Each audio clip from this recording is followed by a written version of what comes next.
The city got quiet. Too quiet. You know that feeling when you walk into an office on a Monday morning expecting the usual chaos, the phones ringing off the hook, the inbox screaming at you, but instead it's just silence? I do. It's unnerving. It feels like the calm before the storm. Or in the world of customer service, it usually means the server is down. Exactly. But in the story we're looking at today, the silence wasn't a crash, it was a cleanup. We're diving into a narrative that frames modern customer service automation, specifically using Dynamics 365 as a noir detective story. It's gritty, it's dramatic, and it's surprisingly accurate about the mess most companies are in. It's a brilliant metaphor. Because if you think about a shared inbox today, it really is a crime scene. Dead letters everywhere, customers screaming into the void, cases rotting like, well, let's stick to the noir theme, like forgotten bodies in an alleyway. That is a vivid image, and frankly, a bit gross, but it hits home. We've all seen that shared mailbox where emails go to die. Dead letters, that's the phrase. And the crime isn't that people aren't working hard. The crime is the system. It's manual triage. It's what I call routing by vibe. Routing by vibe? Yeah, I like billing questions, so I'll take this one, or I'm tired, so I'll leave that complex technical issue for someone else. It's chaotic, it's based on human mood, not business logic, and that's where the night the emails died comes in. It introduces three specific autonomous agents, the cleanup crew, that solve this crime. I love that. The cleanup crew. So let's walk through this crime scene. We have a victim, the customer experience. We have a suspect, the legacy inbox. Who is the first operator that steps in to clean up the streets? The first operator is the case scanner. Think of it as the detective with the camera at the crime scene. In a traditional setup, an email comes in and a human has to open it, read it, figure out if it's angry or happy, look for an order number, maybe download an attachment. It's slow. And humans hesitate. We skim. We miss things. Precisely, the case scanner doesn't blink, it's using email-to-case ingestion, but on steroids. It's not just forwarding the email, it's stripping it for parts. It reads the subject line, the body text, even the footer. But here is the kicker. It reads the attachments too. Wait, so if I send a screenshot of a broken product or a PDF receipt, the scanner is actually analyzing that image before a human ever sees it. Yes, OCR, optical character recognition. It sees a photo of a jacket with a split zipper, tags it as damaged goods. It sees a PDF contract, extracts the policy number. It turns unstructured noise into structured evidence. It creates the case file, fills in the fields, customer, product, priority, and stamps it. That changes the game. You're not starting from zero anymore. You're starting with a file that's already built. Exactly. The dead letter is revived before it even hits the floor. But that leads us to the second problem. You have a file, but who solves it? In the old city, you just shout into the room, who handles returns? Right. Or it sits in a general queue until someone cherry picks it. Which brings us to the second operator, the traffic controller. This is unified routing, the grid. This sounds less like a detective and more like air traffic control. That's a fair comparison. The traffic controller stands over the map of the city. It doesn't care about vibes. It cares about three things: rules, skills, and capacity. It looks at that case the scanner just built, say a high priority return for a VIP customer, and it looks at the workforce. So it knows that Agent Rivera is good at returns, but Agent Smith is better at technical support? It goes deeper. It knows Agent Rivera is good at returns, speaks Spanish, and currently has capacity for one more case. It knows Agent Smith is technically capable but is already redlining on 3 other tickets. It routes the case like a light through an intersection. No wandering souls. That eliminates the cherry picking problem entirely. Completely. And it prevents burnout. If the lane is clogged, the controller holds the light red or opens a new lane. It's dynamic. And the best part? It keeps receipts. If a case goes to the wrong person, you have a flight recorder, diagnostic. You can see exactly which rule sent it there and fix the rule. You don't blame the person, you fix the logic. That's a huge cultural shift. You stop asking, why did you take this? And start asking, why did the system send this? It takes the politics out of the queue. It cleans up the streets, but we still have one massive bottleneck left.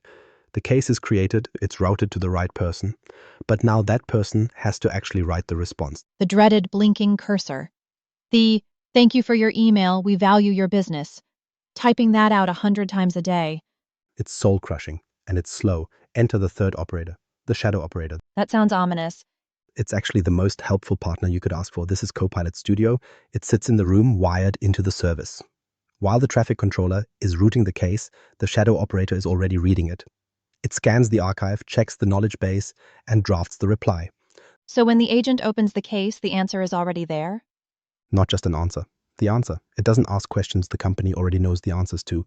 You know how frustrating it is when a company asks for your order number when it was in the subject line? Oh, it drives me crazy. It feels like they aren't listening. The shadow operator listens. It sees the order number. It sees the policy on returns. It drafts a response that says, "Hi, I see your zipper split on the forest green jacket. I've initiated a replacement. Here is your return label." It cites the specific knowledge base article, say KB2499, and presents it to the human agent. So the human agent isn't the writer anymore, they're the editor. Exactly. They're the judge. The shadow speaks, but the human pulls the trigger. The agent reviews the draft, maybe softens the tone, maybe checks the logic and hits send. What used to take 10 minutes of hunting for info and typing takes 30 seconds of review. That phrase from the story really stuck with me. Faster than regret. It's poetic, isn't it? It implies that speed isn't just about efficiency, it's about emotional salvage. If you wait 48 hours to reply to a complaint, the customer has already moved from annoyed to furious. You're managing regret. If you reply in 3 minutes with a solution, you're a hero. Let's look at the real case files mentioned in the story. They broke it down into retail, insurance, and HR. I want to dig into the insurance one because that feels high stakes. Case number 0228. The flooded basement. This is a classic example of severity hiding in plain sight. In the old system, an email says water all over. It sits in the pile with "I lost my password," but to the customer, their house is destroying itself. Right. And every minute that water sits there, the claim gets more expensive. The case scanner reads standing water, drywall, and basement. It flags it as property damage, severe. The traffic controller sees this isn't a job for a junior rep. It routes it immediately to a property adjuster with flood skills. And the shadow operator, it drafts a reply that doesn't say "we received your request." It says, "We've logged claim 88421. Please send 2 photos at eye level. Here is the link to the upload portal." It's immediate action. It stops the bleeding. And think about the agent experience there. They didn't have to triage 700 emails to find that one emergency. The system handed it to them on a silver platter. They stopped playing archaeologist, brushing dust off old files, and started doing their actual job, which is helping people. What about the HR example? That one seemed quieter. Less dramatic than a flood, but just as messy. The black hole of BPO. Shared inboxes where resumes and contracts vanish. The story mentions a need help subject line. In the old world, that's a mystery. In the new world, the scanner opens the attachment, sees it's a contract, detects benefits enrollment, and routes it to the onboarding specialist. And the shadow operator? It pulls the specific welcome aboard steps from the internal wiki. It stitches the reply from facts, not a template. It says, "Here are your next 3 actions," and links the actual forms. It turns a vague cry for help into a completed process. There's a philosophical shift here that I find really interesting. We often talk about AI taking jobs, but this narrative frames it differently. It says, humans are for judgment, negotiation, and edge cases, not for sifting the gutter. That is the core message. We have been asking humans to act like machines for 20 years. Read this code, copy it here, paste it there. Humans are bad at that. We get bored, we get tired. Machines are excellent at it. By letting the cleanup crew handle the intake, routing, and drafting, you let the human be human. You let them use empathy. But is there a risk of it becoming too cold? The story mentions cold hands, steady pulse. If the AI is drafting everything, do we lose the personal touch? That's the noir element, the fear of the cold machine. But look at the result. Is it more personal to have a human write a generic "we are experiencing high volume" email after 3 days? Or is it more personal to get an immediate, accurate solution drafted by AI and approved by a human? That's a great point. Competence is its own form of empathy. Exactly. Respecting my time is the highest form of customer service. And there's a governance layer here too. The story emphasizes that human judgment stays on the trigger. The shadow operator drafts. It doesn't send. The scanner tags. It doesn't delete. The human remains the sheriff of the city.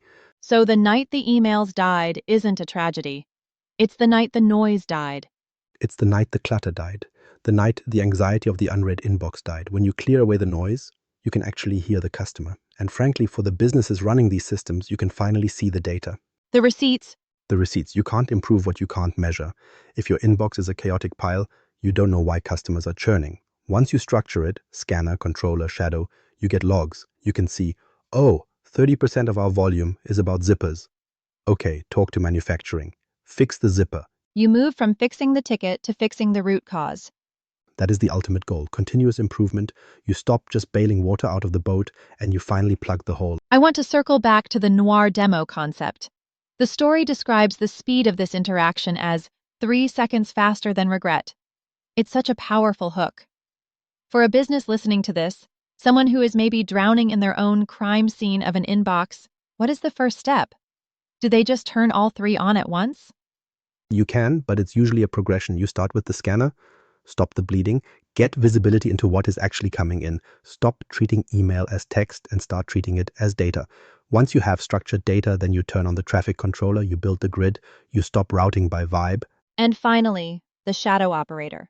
Once your routing is clean, you empower the agents. You give them the shadow operator. It's the force multiplier. Suddenly, a team of 10 can do the work of 20, not because they're working harder, but because they aren't wasting time typing best regards 50 times an hour. It's compelling. It turns the support center from a cost center, a place where money goes to die, into a strategic asset. And it changes the life of the agent. I think that's often the overlooked part. We talk about customer experience, but employee experience matters too. Nobody wants to work in a crime scene. Everyone wants to work in a clean, efficient city where they have the tools to solve problems. The city breathes. The city breathes, the panic subsides, and you can finally go home at 5 p.m. knowing there isn't a ticking time bomb in the shared mailbox. So, for our listeners, if your inbox still runs your city, if you're still seeing those dead letters and feeling that dread on Sunday night, maybe it's time to call in the cleanup crew. The case scanner, the traffic controller, and the shadow operator, they're ready to work. And they don't sleep. No mercy for the backlog. I think that's the perfect place to leave it. The night the emails died isn't a horror story. It's a success story waiting to happen. Thanks for breaking down the case files with us today. Always a pleasure to walk the beat. Until next time, keep your queues clean and your receipts handy.